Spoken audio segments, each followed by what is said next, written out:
안녕하세요, 박세익 전무입니다. 오늘 식사합시다 장소는 여기가 종각역 뒤편인데요. 보시면 이렇게 조경과 녹지가 좋은 곳이 있나라고 하는데, 저기 백부장집이 보입니다. 오늘은 누굴 만나러 가냐면요, 김경록 대표님 만나러 지금 갑니다. 약간 어떤 취권의 고수? 이 혹독한 자본주의를 우리가 노후의 경제적 자유를 위해서 어떻게 투자를 하고 어떤 식으로 노후 대비를 해야 되는지에 대해서 너무나 알기 쉽게 설명을 해주시는 그런 경제의 고수분이십니다. 백부장집 닭 한 마리 집에서 김경록 대표님을 만나보겠습니다.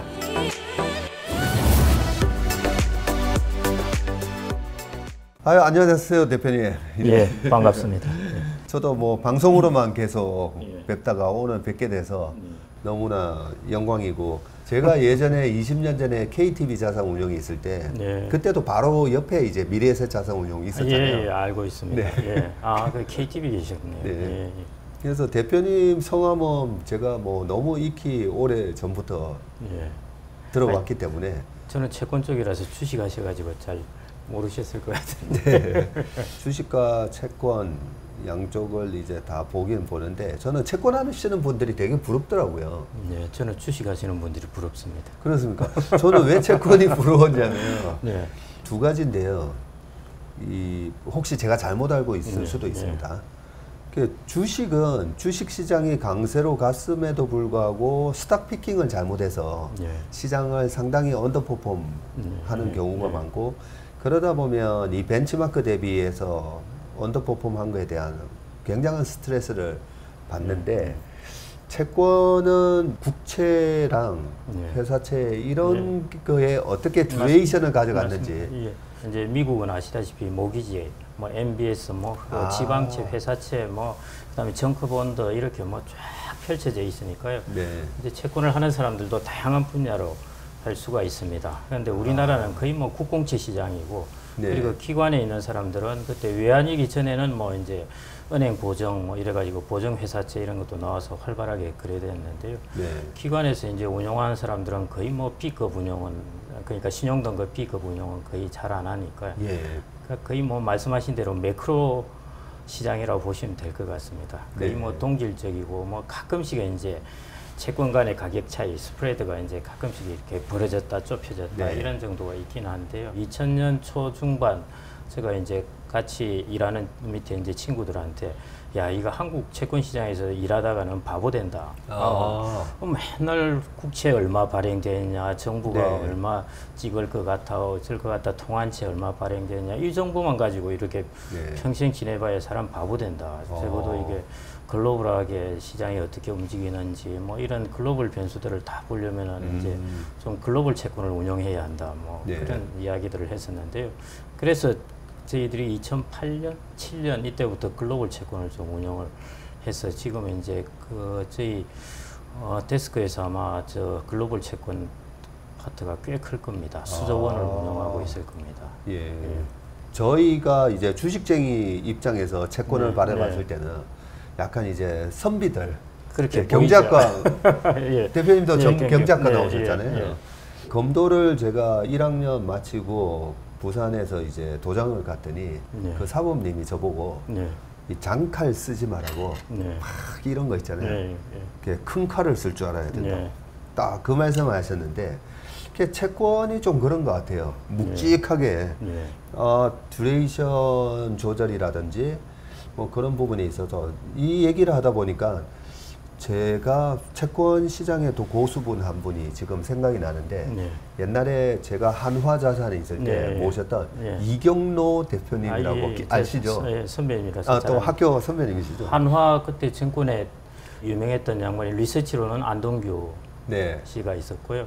이경로 선배님은 자산운용에 있다가 하나생명으로 가서 잘하셨죠. 그때 저희 회사 대표님 하시다가 잠깐만요. 그랬는지 한번 보고요. 그 한화자산에 이제 CIO로 가셨었잖아요. 2005년도에. 그때 이경로 저희 대표님이 한화생명 가셔서 그때 대한생명이었죠. 가셔가지고 2005년도에 우리나라 코스피가 53% 오르고 네. 그 장에 한화생명 고유자금으로 5천억인가 1조를 주식을 사라고 지시를 하셨어요. 그리고 채권 듀레이션은 1년 미만으로 낮춰라. 아, 저는 지나고 나서 엄청난 결과가 나왔었잖아요. 주식으로 5천억, 1조 투자가 5천억 벌고, 그리고 채권에서는 안 터지고, 그걸 보면서 정말 묵직하게, 아, 큰 칼로 그냥 한 방에 이렇게. 원래 주식 투자이나 장은 이제 채권한 사람들이 더 잘 일련다 뭐 이런 이야기가 있긴 합니다. 이제 종목은 잘 모르죠. 모르는 거고요. 이제 전체 자산 배분, 그래서 이제 자산 배분을 하는 사람들이 채권 쪽 하는 사람들이 자산 배분 쪽으로 많이 가거든요. 그래서 아마 지금이 뭐 주식의 기대 수익률이 괜찮다 뭐 이런 거 판단할 때는 조금 그쪽이 강점이 있을지 모르겠습니다. 근데 뭐 스탑 피킹은 아시다시피 잘 모르는 거고요. 그래서 제가 보니까 채권 매니저 하신 분들 중에 주식 고수분들이 꽤 많으시다는 느낌을 받았었어요. 잘 하시는 분, 그러니까 장을 이렇게 좀 잘 읽는 사람들이 있습니다. 이게 위험한 장이다, 저점이다 이런 부분이요. 아, 그 말씀 하시니까 제가 지금 여러 이 우리 업계의 고수분들이 떠오르거든요. 사장님 이거 지금 먹어도 되는 거죠? 제가 학교 다닐 때 제일 좋아했던 음식이 다간말인데요. 제가 이제 뭐 한화자산에 또 있을 때 기관자금 많이 매매했었는데 은행권에 보면 또 고수분들이 많으시잖아요. 자금 부장하시는 분들. 2008년 금융위기 때 있잖아요. 저희한테 주식하라고 자금을 맡겨놓으셨다가 2008년 리만 사태 터지기 전에 위에서 2000 갔던 지수가 딱 빠지기 시작하는데 요쪽 어깨가 딱 무너지는 시점에 풀엣지를 하라고 선물로 풀엣지를 하라고 얘기를 하셔가지고 리만 사태 터지고 나서 우리 시장 892 갈 때까지 마이너스 5% 안으로 그 방어를 하셨어요. 제가 투자의 본질이라는 제 졸저에다가도 주식은 시장 분석이 저는 중요한 것 같다라는 얘기를 해놨거든요. 근데 우리 주식업계는 스탁 피킹이 중요하지 뭐 시장 분석이 뭐 중요하냐 이런 얘기가 대세입니다, 솔직히. 근데 저는 아무리 봐도 2020년 코로나 상황을 어떻게 해석했는지 그리고 작년에는 뭐 전부 다 3,600, 4,000 갈 것처럼 얘기하고 올해 증권사 코스피 전망 작년 연말 기준으로 보면요 2,850 정도가 거의 바텀이었고요. 유일하게 대신증권에서 2,600 정도를 예상을 이렇게 해놨더라고요. 레인지를. 근데 뭐 2,300 갔었는데 시장을 너무 무시한다라는 생각이 들었었는데 제가 방금 채권을 하시는 분들은 이 시장 분석을 많이 하기 때문에 그래서 주식도 지금이 주식으로 돈을 벌 수 있는 시장인지 아닌지 그 판단을 잘 하시는구나라는 생각이 들거든요. 글로벌 투자자들 보시면 아시다시피 글로벌하게 이제 투자하는 사람들이 제일 중요하게 이게 자금 흐름이지 않습니까? 돈이 어디에 몰릴 것 같고 돈이 긴축이 돼서 부족할 것 같고 한데 결국 이제 주식시장은 돈이 얼마나 쏟아지고 얼마나 또 걷어들이고 하는 게 중요한데요. 그 측면에서 이제 그걸 매번 계속 팔로우하는 거는 이제 채권 시장이나 자금 시장 쪽이니까 아마 그래서 조금 그런 감이 있지 않을까 싶고요. 그리고 뭐 사실 기본적으로 주식하시는 분들은 그 시장의 흐름을 읽는 것도 중요하긴 한데 스탁 피킹이 사실은 제일 중요하긴 하지 않습니까? 그게 노하우나 그 기술이 이제 주식 전문가들의 어떻게 보면은 경쟁력이라고 할 수 있죠, 뭐요. 저희들 뭐 채권이나 자금하는 분들은 사실은 스탁 피킹은 전혀 못하는 거니까요. 그런 부분 스탁 피킹 몇 번 잘하셔가지고 또 많은 돈을 벌지 않습니까? 그런데 스탁 피킹을 잘하는 고수들이 사실 100명 중에 제가 보니까 15명도 안 돼요, 솔직히. 그 정도 같은 더 많은 거고요. 교과서에 따르면 스탁 피킹을 지속적으로 잘하는 사람은 거의 없다고 그랬습니다. 맞습니다. 스탁 피킹으로 돈을 번 사람의 비율보다 결국 자산 배분으로 돈을 번 게 더 많았다라고도 이렇게 돼 있더라고요. 작년 같은 경우에 주가 수준이 부담스럽다는 거는 웬만한 사람들은 이제 인정은 하고 있었는데요. 이제 일반인들이 그렇죠. 돈이 계속 들어왔죠. 예. 보통 보면은 일반인들 자금 흐름이 주식의 고점에 거의 한 80% 정도 고점 전에 이제 제일 많이 들어오거든요. 저 이전에 운용사 펀드 흐름 보면. 아, 옛날에도 그랬습니까? 예, 옛날 2007년 이때도 보면은 예, 2007년에 제일 많이 쏟아져 들어왔죠. 예. 그러고 나서 이제 한 1년 있다가 확 무너지고 하는데 이제 흐름은 자금 흐름은 작년에도 이제 그랬는데 주가 수준은 부담스럽다는 거는 보통 웬만한 분은 다 네. 인정하고 있었을 겁니다. 근데 네. 어디까지 떨어지느냐 이게 이제 문제였고 금리가 갑자기 이렇게 급작스럽게 턴을 하느냐 있었고 그 다음에 우크라이나나 뭐 차이나 락다운이 이렇게 일어나리라고는 이런 부분은 사실은 예상하지 못한 부분이었는데 그것 네. 때문에 제가 보기엔 한 단계 더 뚝 떨어져 버린 한 것 단계 더 같거든요. 내려온 거죠. 그래서 올해 같은 경우도 이제 채권하는 사람들이 제일 많이 당했던 게 한 3월 달 이 정도였습니다. 2, 3월 네. 달. 금리가 한번 올라서 많이 손실을 봤어요. 네. 그래서 이제 이 정도면은 충분하지 않았겠냐 해서 한번 확 들어가 보자 했다가 거기에 이제 물린 사람들이 많았거든요.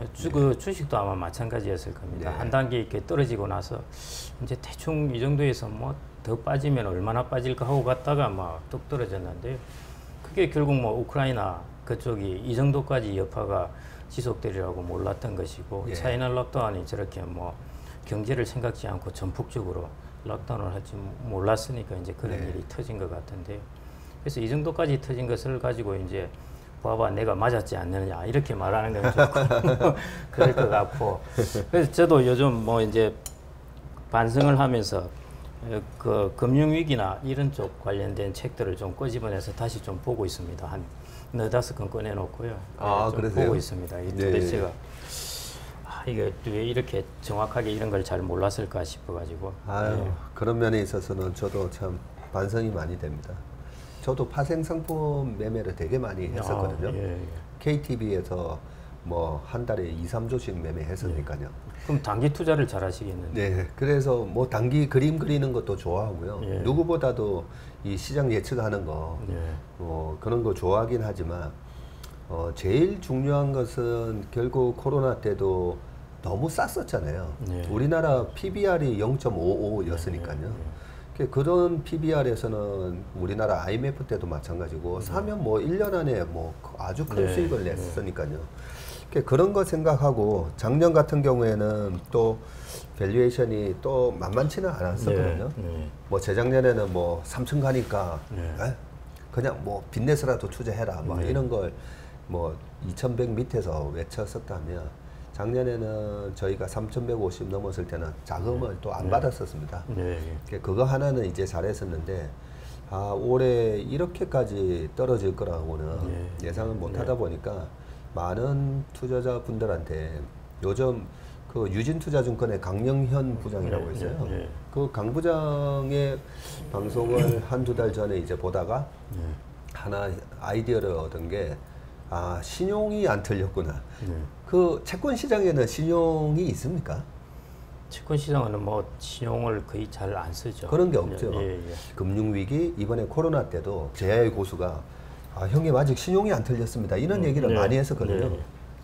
근데 그 강 부장 얘기를 듣고 앞불사 그래 아직 신용이 제대로 안 틀렸구나. 그걸 이제 조금 깨달게 했었는데 이번에 국내 주식시장에서 신용이 거의 한 7조 틀렸습니다. 한 3년 전 코로나 전만 하더라도 신용이 4조에서 10조 왔다 갔다 했었는데 이번에 7조나 틀렸으니까 많이 틀린 거예요. 근데 이 신용뿐만 아니라 스탁론도 있고 그 다음에 CFD 계좌라고 또 있잖아요. 그 CFD 계좌가 이제 외국계 증권사랑 차익 결제를 해주나 예전에 이제 토탈 리턴 스왑 TRS 방식 비슷한 거거든요. 그걸 이제 개인들도 쓸 수 있게끔 그게 원래는 50억 이상 되는 거의 슈퍼갭들만 썼다면 지금은 뭐 3억인가 5억만 있어도 CFD 계좌를 쓸 수 있다 보니까 근데 그게 외국인으로 잡히거든요. 그 CFD 계좌에서도 와장창 매물이 쏟아졌어요. 그것 때문에 주식시장의 변동성이 이번에 2,300까지 찍게 된 또 그런 패닉셀링의 또 원인이기도 했는데 그래서 주식을 저는 채권 매니저 하시는 분들이 너무 부러웠었습니다. 우리 시장에는 이게 너무나 아니 채권이라는 게 아시다시피 뭐 채권은 다 밸류에이션 하는 게 캐시플로우를 디스카운트 해가지고 밸류에이션 하는데 네. 채권은 캐시플로우의 전망이라는 게 거의 뭐 변하지가 않으니까 밸류에이션 하기가 당연히 쉬울 수밖에 없고 금리도 뭐 예, 그러는데 뭐 주식은 캐시플로우를 다 사람 미래를 전망해 놓은 게 한번 바꾸면은 뭐 밸류에이션이 커지지 않습니까? 그래서 뭐 그럴 수밖에 없는 것 같고 너무 이렇게까지 떨어질 걸 못 맞췄다는 걸 자책할 필요가 없을 것 같고요. 네. 제야에 이제 그런 사람들 카톡방이나 이런 거 보면 많습니다. 2,700, 800 할 때 2,000 초반까지 떨어진다. 계속 그렇게 하면서 그 베팅을 미룬 사람들도 있고 그렇거든요. 2,500, 600일 때도 더 떨어진다. 뭐 더 떨어진다. 그렇게 했는데요. 근데 이제 문제는 그런 사람들이 지속적으로 맞출 수 있을 것인가 부분이죠. 어떤 순간에 몇 번을 잘 맞춘 사람은 있을 수 있는데 그 사람이 지속적으로 잘 맞출 수 있을 것인가 하는 게 이제 사실은 금융시장의 이제 전문가냐 아닌가의 이제 차이가 있을 것 같고요. 그리고 뭐 최근에 이렇게 툭 빠진 거는 이런 것까지 예측을 한다는 것은 사실은 불가능합니다. 뭐 우크라이나 전쟁을 누가 예측을 했겠습니까? 사실은. 저도 이제 연초에 한 2월, 3월부터 이제 우크라이나 전쟁 터질 때부터 이제 쭉 보았었는데 우리나라 시장만 특이하게 우크라이나 전쟁을 별로 신경을 안 썼어요. 예, 그 뭐 애널리스트들도 별로 분석을 안 했고, 예, 우크라이나 전쟁이 물가에 어떻게 영향을 줄까 하는 게 별로 분석을 안 한 것 같고, 우리나라 뉴스도 거의 분석을 안 했고요. 일본의 산케이 신문이나 뭐 이런 신문 그 온라인 그 들어가 보면은 아예 우크라이나 전쟁을 한 꼭지를 달아가지고 계속 뉴스를 때리고 그랬거든요. 아, 그랬었군요. 예, 근데 우리나라는 뭐 거의 방송에서도 별로 많이 안 했었죠. 그리고 뭐 우리 애널리스트들도 생각보다는 덜 그 이야기를 하는 것 같고 하고 나서 한두 달 지나니까 이제 슬슬 이야기를 하는 것 같더라고요. 그래서 저는 그 영향이 꽤 크지 않았나 싶습니다. 보통은 제가 보니까 왜 90%의 투자자들은 주식시장에서 돈을 못 벌까? 거기 중에 하나가 너무 이제 장칼에 집중을 하고 있고 굵직굵직하게 이렇게 돈을 버는 거를 못 하시더라고요. 그게 우리가 뭐 먹을 때 이제 수익은 길게, 손실은 짧게. 그 말처럼. 근데 반대로 일반 투자가들뿐만 아니라 이제 펀드 매니저 하면서도 이제 시장을 아웃퍼폼을 못하는 이제 매니저들이 보면 이제 너무 이제 장칼에 집중하고 큰 칼에서 얻어맞고. 우리나라 개인들이 부동산은 투자를 해서 그렇게 손해를 많이 안 보거든요. 근데 주식은 이제 개미들이 손해를 많이 보지 않습니까? 그 왜 그런 것 같습니까? 제가 결국은 부동산도 장투로 해서 그런 거네요. 그런 맞습니다. 거죠. 부동산을 개인들이 살 때 기본적으로 최소 5년에서 10년은 내가 이걸 견딘다는 생각으로 부동산은 사거든요. 근데 주식은 반년만 해도 길어서 사람들이 못 견디니까요. 그러니까 뭐 두 개 다 같은 자본이지 않습니까? 부동산이라는 자본, 주식이라는 자본인데요. 근데 하나는 최소 5년에서 10년 정도는 살 때 이미 마음가짐을 그런 마음가짐으로 사는 거고요. 주식은 살 때 벌써 마음가짐이 6개월도 길다 뭐 이렇게 생각을 하니까 뭐 성공할 수가 없죠. 아시다시피 1년 주식 변동성을 따지자면은 그 성공할 수가 없습니다. 그 말씀 하시니까 제가 어떤 개인 고객이 생각이 나는데요. 똑같이 미국 시장, 최근에 미국 시장도 많이 빠졌지 않습니까? 그렇죠. 미국 시장 뭐 빅테크 기업들 전부 다 뭐 40, 50%씩 빠지고. 그런데 미국 주식은 마음이 편하대요. 똑같이 마이너스 한 20, 30% 터졌는데. 그래서 아니 미국 주식은 마음 편하고 한국 주식은 왜 그렇게 막 스트레스 받냐 했더니 미국 주식은 장기적인 관점으로 제가 들어갔기 때문에 라고 얘기를 하는 거예요.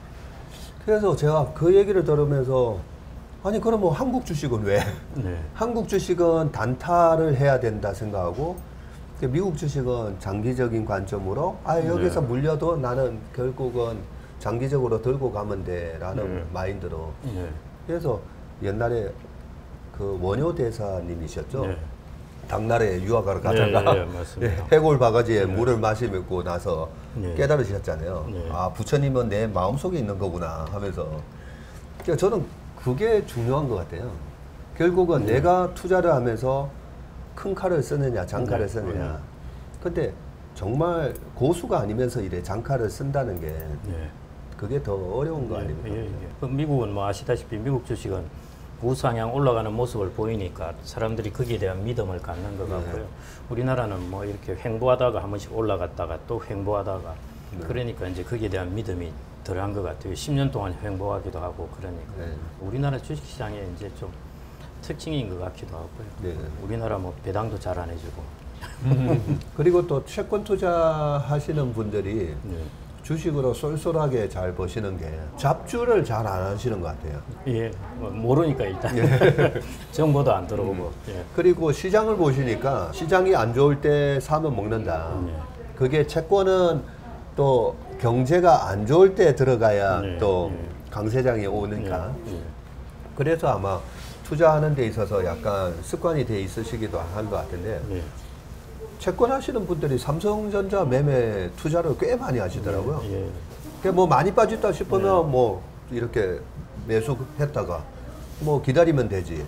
김영익 박사님도 그 이코노미스트이지 않습니까? 원래 경제 분석 그쪽 하셨고, 근데 뭐 그분도 이제 그렇게 전체적으로 매크로장을 이제 잘 보는데, 근데 진짜 돈 번 사람들은 주식하던 사람이더라고요. 진짜 많은 돈을 번 사람들, 이제 주변에 이전에 매니저하는 사람들 보면은 종목이나 이런 것들 이제 시장도 잘 읽죠. 시장에 이제 저쯤에 들어갔는데 베타가 거의 뭐 한 3이나 4되는 주식을 사가지고 거기다 신용까지 들어가서 막 그래서 이제 돈을 벌더라고요. 그래서 주식을 하는 사람들은 기본적으로 조금 속성이 저렇구나. 일단 배팅이 강하고.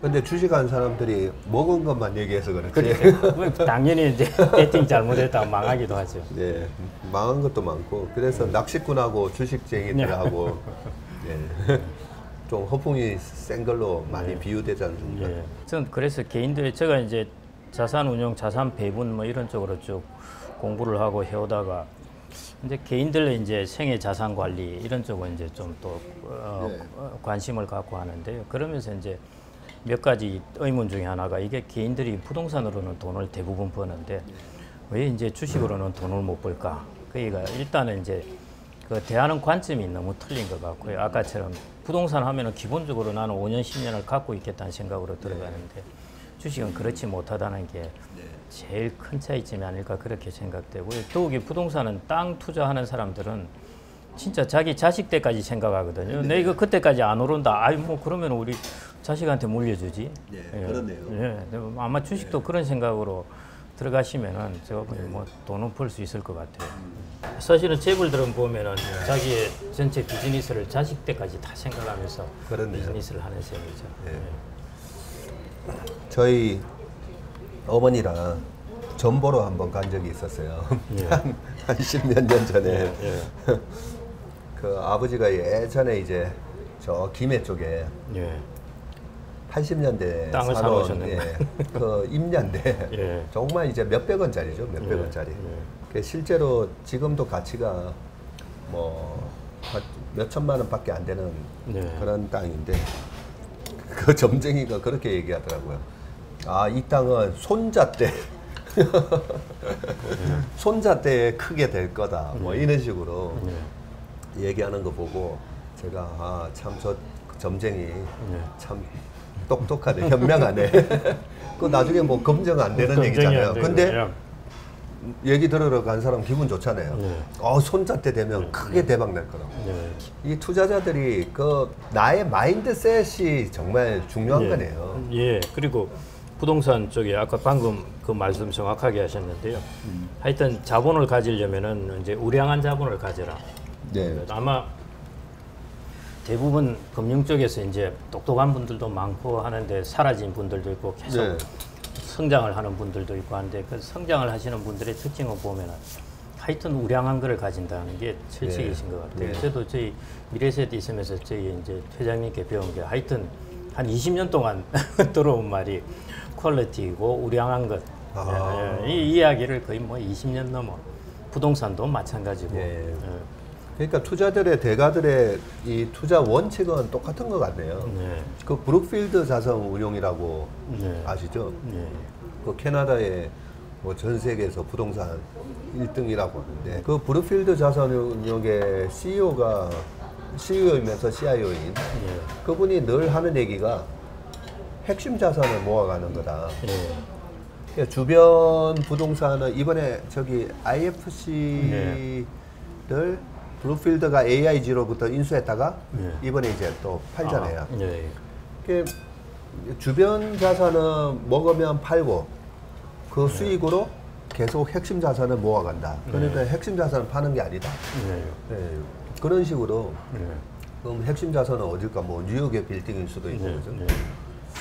예, 그런 식으로 말씀하셨는데 그 박 회장님도 뭐 똑같은 그런 네, 네. 철학을 가지고 계시네요. 네.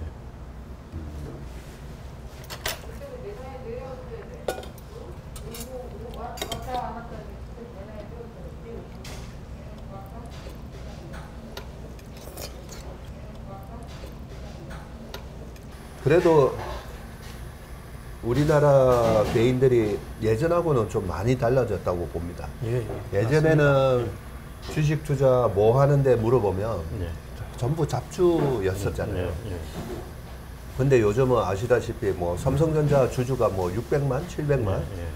그렇게 되고 저는 지금 이제 삼성전자를 사신 분들은 신용으로만 사지 않았으면 예. 마음은 많이 아프시겠지만 예. 저는 주식 종목 좀 절대 사지 말라고 그럽니다. 아 그래요? 예. 우량 종목을 장기로 가지고 있으면 돈을 번다고 그러잖아요. 네. 근데 저는 이제 그 말 자체는 당연히 맞는 말이다. 뭐 네. 아시겠지만 우량 종목을 장기로 가지고 있으면 돈을 네. 벌죠. 근데 이게 우량 종목이 미래에도 계속 우량, 우량. 그건 누가 알겠냐는 거죠. 네. 예, 그래서 뭐 우량 종목, 우량 기업들이 뭐 망한 예가 한두 번이 아니니까요. 네. 그래서 그런 우량 종목 한두 개 자기의 삶을 걸 수는 없다. 저는 네, 그렇게 이야기합니다. 미래에 어떻게 변할지 뭐 어떻게 전혀 모르는 거죠, 사실은. 그것도 뭐 저는 너무나 중요한 말씀이라고 생각합니다. 그래서 저도 뭐 장기 투자에 대해서는 무조건 10년 끌고 갈 마음으로 네.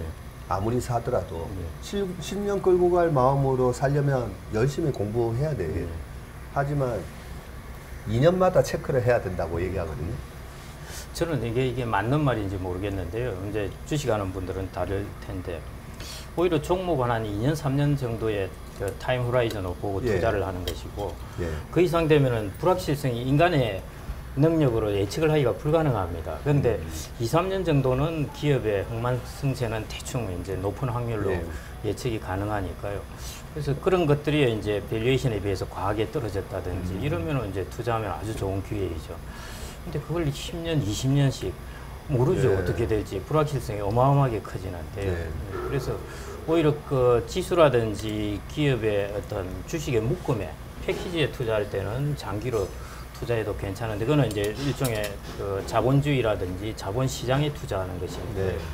괜찮은데 어떤 한 기업에 20년을 바라보고 투자를 한다. 저는 그거는 오히려 그 어떤 한 기업에 투자를 하려면은 타임 호라이즌을 한 2년, 3년 정도 보고 투자하는 것이 훨씬 낫지 않나 그렇게 생각이 듭니다. 제가 맞는 말인지 모르겠습니다. 제가 맨날 그렇게 얘기하고 다녀서 예. 저는 제가 혹시 잘못 얘기하고 다닌 건가 예, 그런 생각도 가끔씩 하는데 대표님이 그렇게 얘기해 주셔가지고 되게 감사합니다. 저는 뭐 그쪽 전문은 아닌데 이게 감히 이런 말씀을 드려서 그러는데 저는 이제 저희 미래셋이 사실은 해외로 나가게 된 글로벌로 나가게 된 계기 중에 하나가 노키아입니다.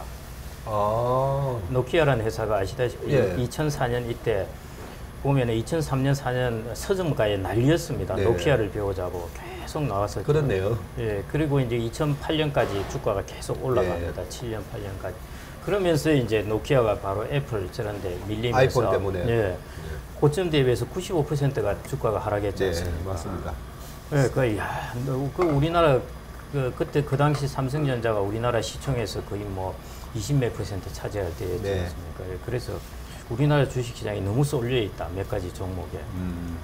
그래서 이제 글로벌 시장으로 나가야 된다 해서 저희들 그룹이 글로벌로 막 펼치게 된 이유 중에 하나가 그런 것도 이제 있습니다. 그래서 어떤 종목 하나가 아무리 우량하다고 해서 그게 20년 동안 이렇게 자기의 삶을 거기에 이렇게 투자를 하기엔 좀 그렇지 않나. 저는 하여튼 그런 생각을 갖고 있고요.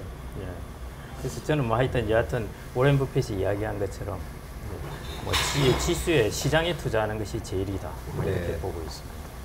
워런 버핏이 이제 2013년에 공개된 유언장에 보면 네. S&P 500의 90%, 네.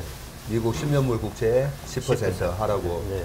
그 워런 버핏 와이프 사모님한테 네. 유언장에 유언장을 그렇게 남겼더라고요. 그래서 저는 이제 개인들한테 설명하면서 사실은 이야기를 합니다. 네.